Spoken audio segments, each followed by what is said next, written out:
Hi, I'm Carey Decevito. I'm an author of contemporary erotic romance as well as romantic suspense. I have currently 6 published works. 7th that is releasing this coming Tuesday, entitled Nightshade.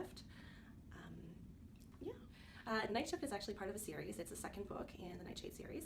It is a little bit more high octane than my regular stuff. It's a little bit more on the thriller suspense angle. There's still my Hallmark romance angle with a little bit of heat to it. Nightshade in itself basically deals with a police detective who's kind of at a stage in his life where he may be wanting a change. He also moonlights for a security company, also named as Nightshade Securities, and he's basically on a quest to find a serial killer who's been going around twice a year on both his daughter's as well as his wife's birthday. It all sort of ties in with the past, so past and present kind of clash eventually, and he finally gets his man.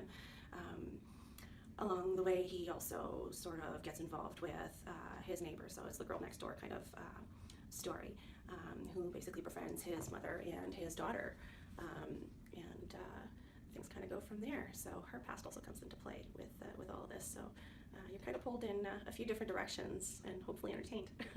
Themes explored in the stories would be mostly just that personal internal battle of what do you do, right?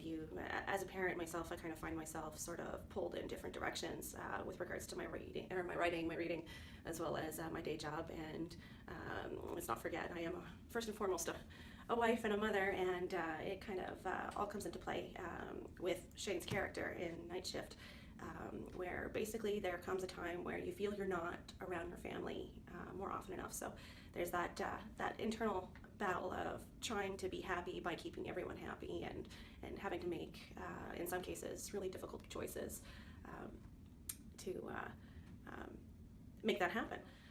An ideal writing day right now, as I've said, I'm a wife and a mom and I have a day job, so that would require basically a nice quiet house with absolutely no one.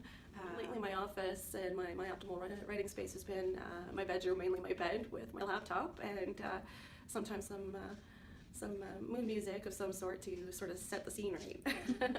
I try to. It doesn't always happen, but I do try and get a minimum of about 3,000 words a day. I've been one of the fortunate authors so far where I haven't really hit a snag in the form of writer's block. So I try and feed off of others' life experience, my own life experience.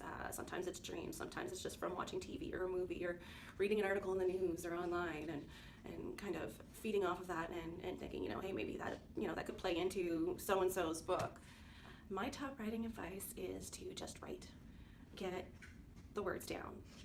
Everything else afterwards is basically a heck of a lot more work. I have to say that maybe 30% of this whole author gig, especially if you're doing things completely solo,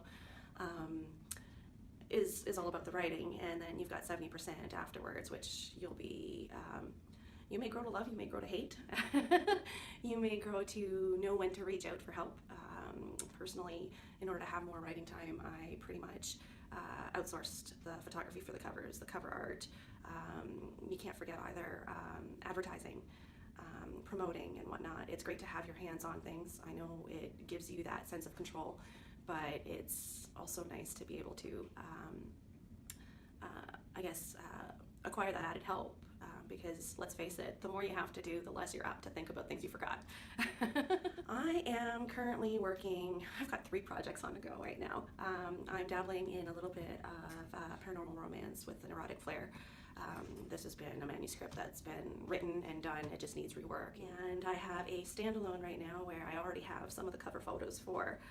So that one I'm actually extremely excited to write about.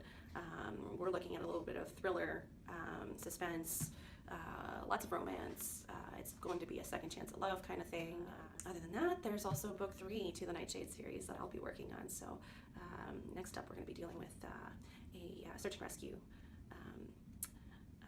guy, as well as a woman who's more, let's just say, more or less a little secluded from society. So I'm sure the play between both characters is going to be an interesting and fun task to complete.